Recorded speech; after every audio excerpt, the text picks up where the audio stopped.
Amazing grace, how sweet the sound that saved a wretch like.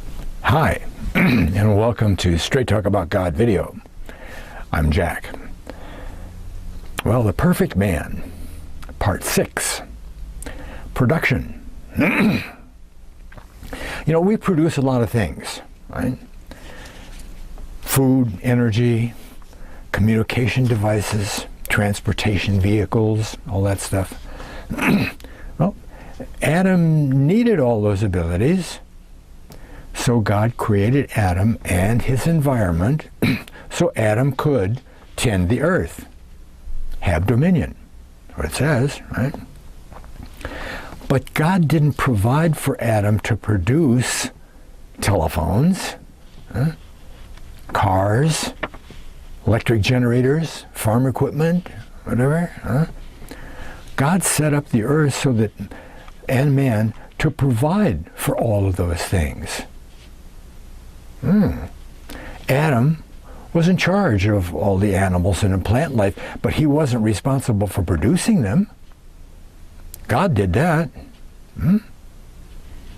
And as we've seen, God produced a perfect environment for the perfect man to live in. Man had only one responsibility regarding production.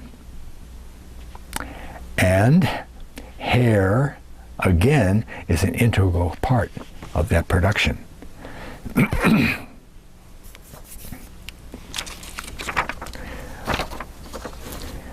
Again, we've got Jonathan Hammond, the God code in creation.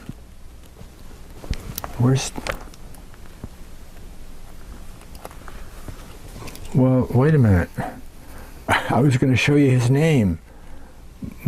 I thought it was here on the front. Oh, yeah, it is here on the front, way down on the bottom there. Look at that. Jonathan Hammond. Maybe you couldn't even see that. I don't know. Take a look. Production. Wow. In the sinless world and state of man, the production of food, clean water and air, health, energy, communication, livestock, agriculture, and any other necessities were all taken care of by God. God saw to it that everything necessary for man was provided for man. The only type of, including the things he needed to have dominion over the earth, right? That's important, okay? The only type of production man and woman needed to concern themselves with was that which God told them to be concerned about. You remember what he said? He said in Genesis 1:28, what did he say? And God blessed them, and God said unto them, be fruitful, produce fruit. What kind of fruit would that be? And multiply. Oh, that's the kind of fruit. Multiply and replenish the earth and subdue it. So he said 4 things there. Subdue it and have dominion over all the fish of the sea, all the fowl of the air, and every living thing that moveth upon the earth. So he gave them 4 things to do. 3 of them, they were to produce, had to do with their production. They didn't produce subduing the earth. They accomplished that. Okay? Have kids, multiply, replenish the earth. Well, wait a minute though. Replenish the earth. Genesis 1:2 starts out with the earth being a waste and a desolation, void, But in Genesis 1:1, it says that God created the heavens and the earth. An alternate translation for the world was void, without form and void, is became a waste and a desolation. But he said, replenish the earth. With what? What could Adam do about replenishing the earth? He couldn't replenish the animals. God already did that. On day 5, God did all the animals, all the plants. So God replenished the animals and the plants, not Adam. What was he going to replenish with? People? Well, it doesn't say in Genesis 1:1 that God created people. Genesis 1, on the 6th day in Genesis, people were created. So were people around before the earth became a waste and a desolation, or sentient beings? Sentient. We'll find that out in Jeremiah. Jeremiah 4, 23 through 26. In 23, he says, the earth became a waste and a desolation. He uses the same words, exact same words that are used in Genesis.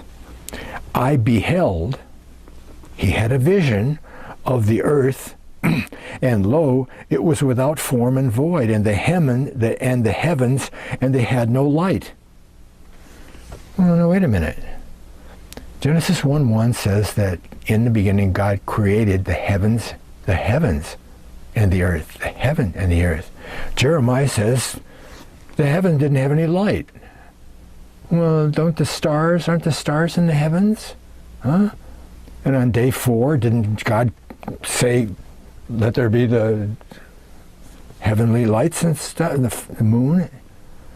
This is confusing, unless you agree with the fact that between Genesis 1:1 and Genesis 1:2, something very bad happened, and the earth became a waste and a desolation because of it.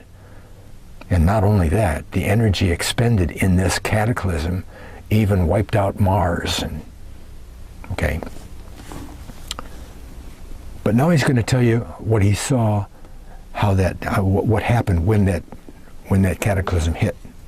And I beheld the mountains, and lo, they trembled, and all the hills moved lightly. Mountains, well, tremble. I wish I would have looked up the word tremble, but I bet it isn't just, Mountains don't move, right? In an earthquake, mountains don't move. They did here. 25. And I beheld, and lo, there was no man. There was an earth, and this cataclysm was happening and stuff, and the mountains were moving, but he couldn't see any men. There were no men. No people. Wait a minute. No people. And all the birds of heaven, there were birds. Well, if there were birds, were there lions? Were there dinosaurs? Were there animals? Were there a lot of other plants and stuff? Birds don't live on a waste and a desolation. And the birds were all fled, of the heavens were fled. I beheld, and lo, the fruitful place. Well, that's a special place, isn't it? To be mentioned all by itself. The fruitful place? Where would that be? The fruitful place on the earth. Would that be the Holy Land? It was a very special place. It was so special that, and all the cities thereof. Oh, wait a minute. There was a special place on the earth where there were cities. But there were no people? Well, cows don't build cities. Or dinosaurs don't build cities. Only sentient beings congregate and build cities. So the earth had sentient beings on it, And then this cataclysm happened and wiped everything out. Cities thereof were broken down at the presence of the Lord and by his first anger. God is behind this energy release that wipes out the planet. That was Satan's fall with the angels. A fall from heaven. I saw Satan fall like a lightning. Boom. Boom.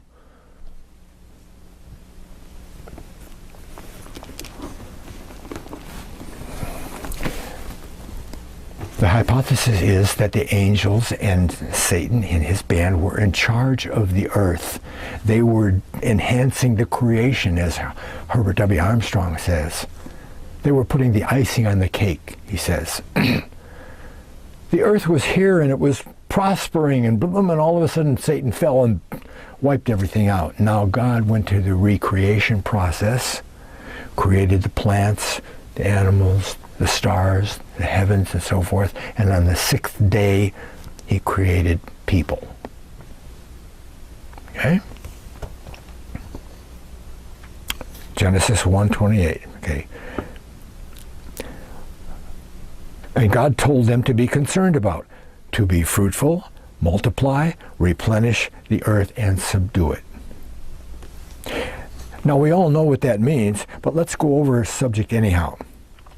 God did not want man to have any concern over production of man-made products, but only the reproductive of themselves through God's explicit instruction and design. In other words, it was God's production of man that man was to be focused upon implementing. God made man to make more men. God made man to make more men. In fact, the production of man was the sole reason God created the heavens and the earth in the first place, was to mass produce himself within the image of God, which is man. That's some heavy stuff right there. God created man to make more man. Why? Why? Huh? To reproduce himself. Well, Adam was next door to an angel, wasn't he? He had lived forever. He was perfect. He had a perfect mind. He was in telepathic communication with God at any time he wanted. Why did God do that? Because 1/3 of heaven went with Satan, and God is implementing a workforce to take the place of those people, those angels. He's got a 7,000-year plan to make up for that void. How many ever millions or billions or whatever it is of the people, of the angels that failed. Right? Look up my 2 videos on what's God doing. There's a really long one, and then there's kind of a short one under the God in 10 Minutes place. And it goes into more detail on this. This is what's happening here. But Hammond has only given us the bottom line, right? To reproduce himself. Because at the end of the millennium, when all the believers who have ever lived are taken into the fold, given their glorified bodies and so forth, they become part of God. They become just like Jesus. Better than angels, they have full God consciousness. Angels don't have full God consciousness. Jesus did. That's why he could be full 100% man and 100% God at the same time. Because he had full God consciousness, right? And that's what we'll have as believers. Man and woman in their sinless state would be 100% functional and uncompromised, in which they would pass the perfection down to their offspring. Think about it. They were naked and not ashamed. They had eternal life and completely healthy in terms of what God considers healthy, perfect, sexual relations within the boundary of love and marriage would have been routine, if not more, because between each other, giving every opportunity for conception.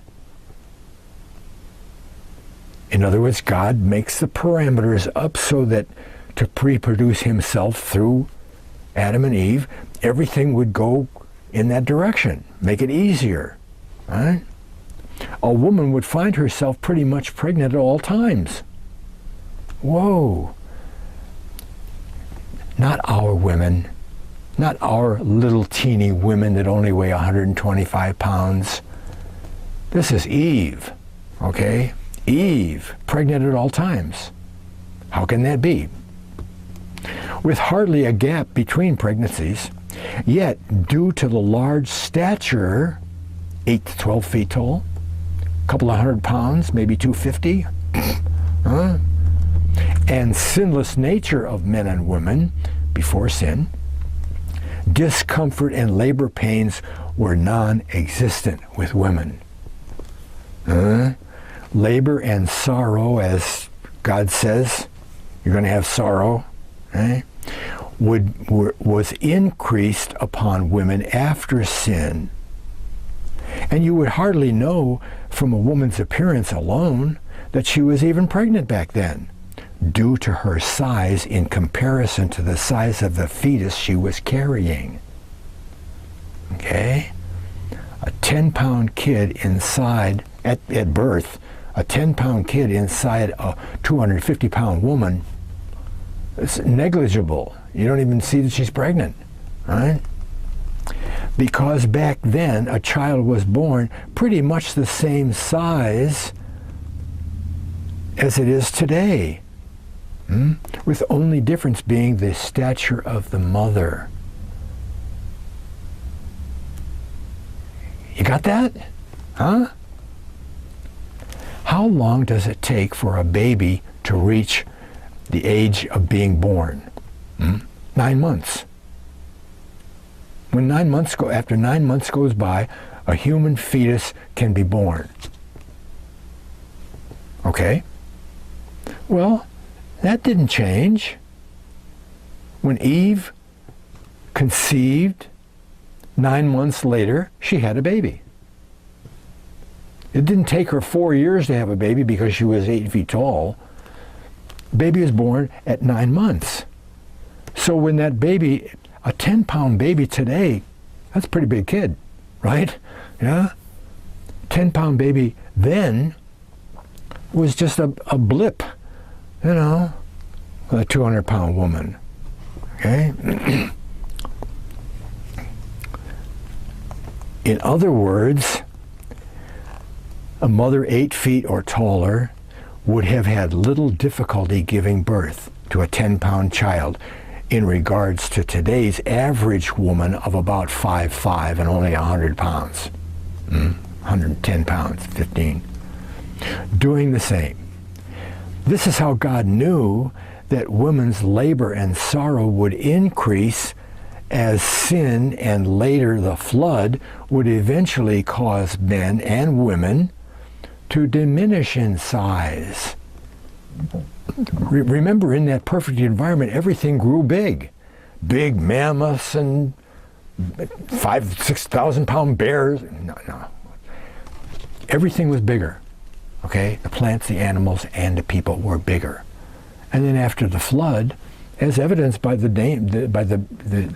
guys in the Bible, their lifespans went from 1,000 years down to 200, and then they went down to 100. Because all the environment had changed and the cosmic rays. And I hope you got those videos earlier than this. But their children would still need to be born a certain size and growth factor. They have to come out 9 months later at 10 pounds or whatever in order to survive outside the womb. The method with which God ordained the telepathic powers to work is that each individual has their own frequency or signal peculiar to themselves. Excuse me. Sort of like a personal telephone number. Right. To communicate with another, all you had to do was access their frequency telepathically. And then you were in virtual contact with them. Again, the telepathic method works on an individual basis essentially. But when a couple would embrace or cleave together as husband and wife, they would become one flesh. Remember that? One flesh. That's what that means, one flesh. And no longer be individuals, since their individual energy signatures and their telepathic harmonic frequencies would cleave together as well and combine to form one new energy signature and a new frequency. See? This would essentially take their individual telepathic phone lines off the hook. As they would share their love for one another, they are literally joined together in light, energy, telepathically, and physically, in all ways. And we'll see about that in a minute. In order to assure that they are not disturbed while obeying God's command to be fruitful and replenish the earth. But how is that possible? When God created man and woman, he created them as virtual transceivers or vessels of energy capable of receiving and transmitting as well. It's a known fact. Now, this isn't Adam and Eve anymore. This is known science.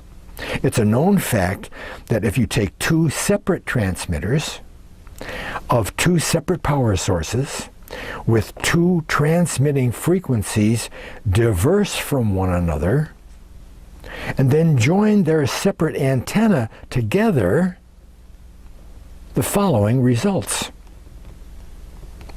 Number one, their frequency harmonics would combine together, creating a new single frequency.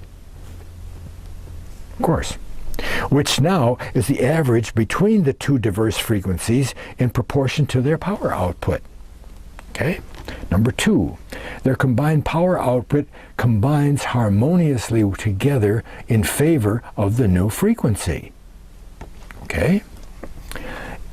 Three, if one or both power sources have a varying output, then the new frequency gently swings within the mid bandwidth of the two individual frequencies, making it improbable that another transceiver can lock onto the signal. So, two different power sources, one Adam and one Eve, get together, the frequencies join, but they kind of move a little bit, okay? And if I want to get a hold of Adam, I can't find his number. But when a man and woman embrace and engage in the act of procreation, their variable signatures would cause the two individual frequencies to form a new single, yet varying frequency where no one can make any contact or disturb them. The assurance of their new shared frequency during their embrace would not necessarily mean that they would have to hold the hairs of their head together to achieve this phenomenon. Remember when we talked about hair initially, it's the hair on your head that's your antenna, right? Where you receive telepathically and transmit and everything. Okay? But you didn't have to hold your head together while you made love. Why? Because God provided another area of the body to help anchor their individual signatures together into one. That area would be the patch of hair just above the genitals and the pubic region. Huh?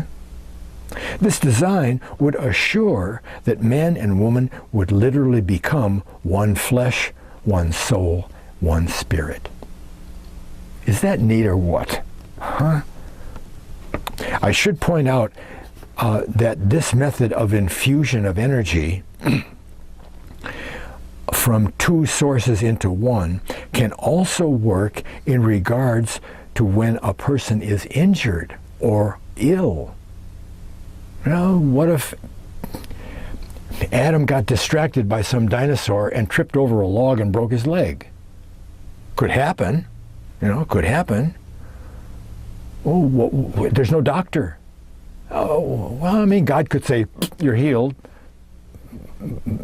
But God provided the way for Adam to heal the best he could, and then added a second way to accelerate that healing. When such an occurrence happens, one or more persons can come in direct contact with the injured individual and lay hands on him and help boost their weakened life force in order to accelerate the healing as well as maintain their life force. Does that make sense or not? Hands-on, laying on hands and miraculous healing by laying on of hands? We all heard about that. It's a real thing, regardless of what Benny Hinn does. Jesus demonstrated this many times when he healed people almost instantaneously. Right? Even Elijah, the prophet that walked with God, and he was only a human, Jesus wasn't human. He was human and God all at the same time. He was 100% human in the body, in the flesh, but he had God's consciousness. He had full God consciousness, and that made him 100% God. Elijah was only a man. Walked with God and later was taken into heaven directly. Demonstrated this when a young boy fell ill and died suddenly. What did Elijah do? He did the same thing Paul did in the New Testament. Right? When God repeats himself, pay attention. Elijah called upon the Lord and stretched himself over the body of the boy 3 times, rejuvenating the spark of life back into the boy. Right. Same thing when Jesus was healing people. After the child is conceived, it not only grows physically, but spiritually as well in the mother's womb. Conception, not birth. Conception. He's starting to grow, not only physically, but mentally too, right? This is because the child's mind begins to develop in the womb. It is able to receive residual telepathic impressions from its parents, especially from the mother. How many times have you heard some people singing to their unborn children? Reading the Bible to them, playing Beethoven. A mother's long flowing hair, her transmitter and her receiver,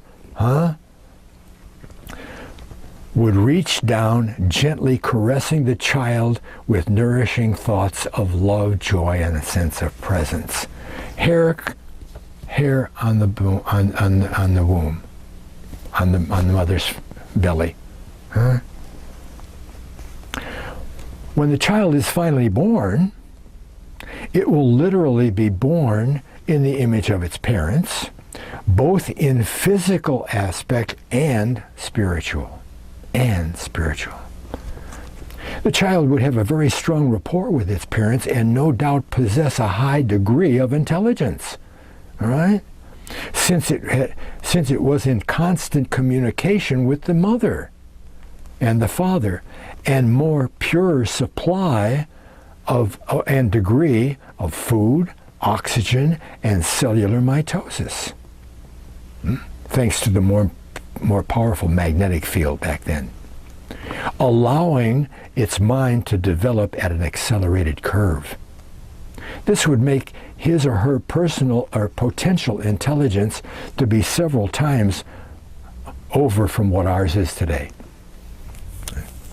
The child's mind would begin to grow and attempt to utilize every aspect of its brain until he or she reached adulthood. Right? 100%. Not our 5%. 100%. Okay? The child's mind would begin to grow and attempt to utilize, during adulthood, it would achieve 100% utilization of the mind, especially when immersed within the guidance of the Holy Spirit. Not like today, okay? This is back then, right? If they hadn't eaten the apple, there'd be billions of atoms all over the earth doing whatever they were supposed to be doing. However, the child would not possess the wondrous powers of the mother and father possess, such as flying, tossing a lightning bolt, reproduction, or deep diving, for males only, with a sustained airfield around the face.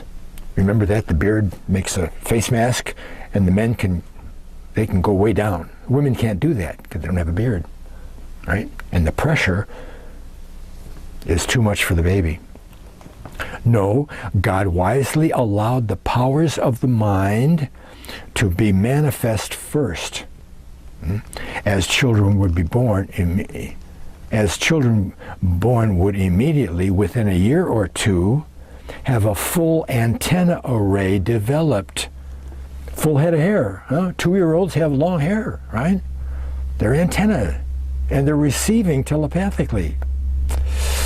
In order to develop their minds telepathically, in which the majority of their education would be derived from telepathy.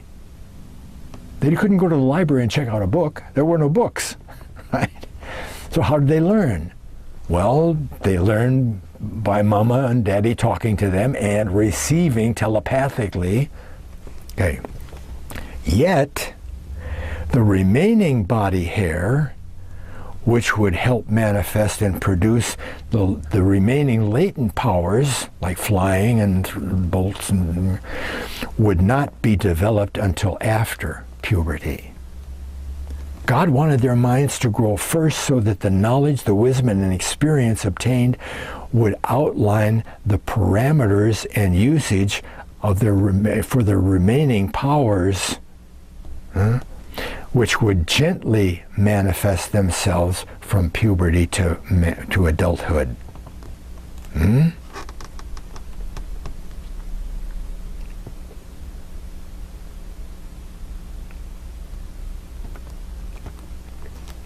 God wanted them to be smart before they could throw a lightning bolt. A 2-year-old throwing a lightning bolt, boom, boom, boom. Okay. God wanted me in this manner, as the other hairs of the body grew gradually at puberty, the mind would already be fully developed, and the other powers would begin to slowly come online as they mature into adults. Think about it. None of you would give their children the keys to the car. In the same manner, God did not give children the keys to the powers that he had already established with men and women in adulthood, but wisely withheld them until their minds had properly developed and matured. God does everything just exactly right, right? Even when it sounds weird to us, we find that, oh yeah, we should be doing it that way. Once all their body hair had grown, after adulthood, they would have full usage of the remaining powers, including reproduction. The more you think about it, the more it makes sense.